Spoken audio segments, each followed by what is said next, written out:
later on turned into walnut wood and ivory. But it took it on the tour that you're going to hear about in the next room with the New York Central Railroad. Those were one of his first 15 models. And it got damaged, so they just took this whole unit apart. And on these 7 panels, if we took all the pieces on these 7 panels and put them together, we'd have the model that he's holding there. This is an identical model that he carved a number of years later out of ivory and ebony. But 2 things that we can take away from this particular display that will help you appreciate some models you've already seen. One is there's more pieces in these models than you would probably guess. There's a lot of unseen pieces, all these tiny little pieces over here, nuts and bolts and rivets that you really don't even pay attention to. Each one of those was an individually carved piece. He didn't go to Hobby Lobby and buy that little, all those little pieces. That was just pieces that he carved. So, first, as you viewed these models, there would be more pieces in them than you would probably realistically guess. Second is, there's not one drop of glue holding any of those model pieces. The model, the plant in 1923 to go on the tour with the railroad, and then he went into carving full time and never came back to work at the plant. So he left in 1923. They closed this plant down in 1929. They tore this plant down in 1939, and he carved the first of 5 of these in 1945 from memory. Wow. So it'd be one thing to draw a picture of the place, but it's another thing to make a functioning He didn't have no model. photo or nothing. It's just from them. Right. Just what he remembered, having been there so many years. But all the details of all this. So when I turn it on, you're going to see the lights reflected off the mirror on the floor, showing you the apparatus that's in here that he designed as well with his 2nd grade education to make all these guys work. And one motor is going to turn all these wheels back and forth in opposite directions in different speeds all at the same time. And he did the math on, and that wasn't a kid either. He designed that. He used old refrigerator parts and washing machine parts and bicycle parts, and just made it work. So to me, that's almost as impressive as the model itself. This is Mooney right here. He worked next to his brother-in-law, John Richard. They worked the shearers table together for a number of years. This is Johnny Stuss. Johnny Stuss brought rhubarb pie and Swiss cheese for lunch, so he takes a bite of that rhubarb pie. He has a piece of Swiss cheese in his left hand. If you were on the other side there, you'd be able to see his mouth going up and down. Oh. To look like he's chewing.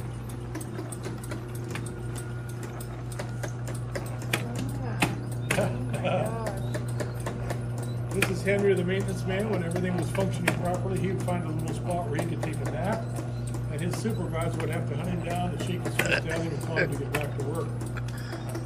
And then over here we have Pat Murphy. He was in charge of keeping all the furnaces cooked with coal. He complained the dust was getting in his throat, so they let him drink what he referred to as buttermilk out of a whiskey bottle.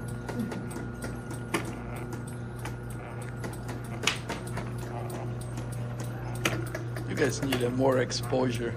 Need more people coming here. This is unique. Yeah. Not many people, I think, knows about it. I mean, quite few knows, but I think that there should be a lot bigger crowd that are here. Yeah, not surprisingly, there's a lot of people in Dover and Philly that have never been here. Wow. We have people who come from all over the world. Right. Yeah.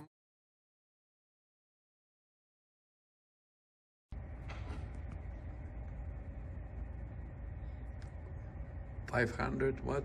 95? 511, I thought you said. Yeah.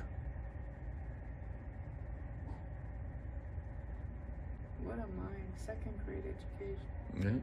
Yeah. Well, the same thing like your father's with those lights. Some people have a gift.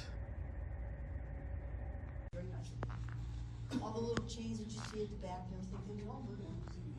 There's a little movie that I'm going to show you on that TV right there, and it's going to tell you about this. His son David actually tells you all about this. This was made in 1933, and remember, this is his masterpiece. Museum. So that was before that was built.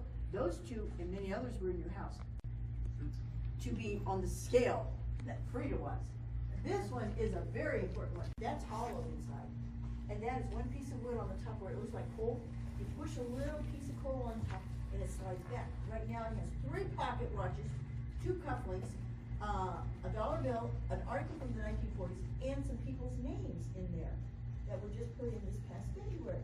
Because we had here a little thing called a coffee clutch at 9:30 in the morning, and 2 of the canes that he made that have Abraham Lincoln. Now, the one on the right-hand side is very important. This one was made, and wall inside the wall, you can have this cane. So it was out. That is all one piece of wood. There's no. No, it's all one He piece just of wood. lift off the top, carve the No. wall, and put it inside. No, it's all one piece of wood. You just carve it inside. All you gotta do is learn to carve that stuff inside. All the other. Yeah, I just think that's really amazing. So make sure that you take a minute here and look at those right there. And for the adults, remember, and what happened was one man got upset and said, "My artifacts should be in a museum." And the guide said, "This is a museum." So we still have the mine artifacts. They bought all sorts of things.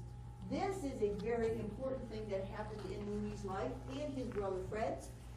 After 1927, when they come back from the New York Central Railway tour, which you will be seeing in the film, Mooney said, well, let's take my first 15 locomotives and belt them and put them in the back of the truck. So he did. Now, remember, a lot of pictures. The year 1803. 1803.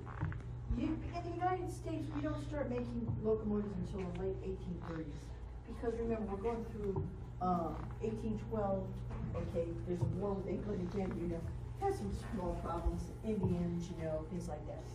So you can look at all of these, aren't these pretty? You can pick out the one you like the best, and of course, there's all sorts of ones over there to look at. And then this is only a portion of the library that Mooney and the family had.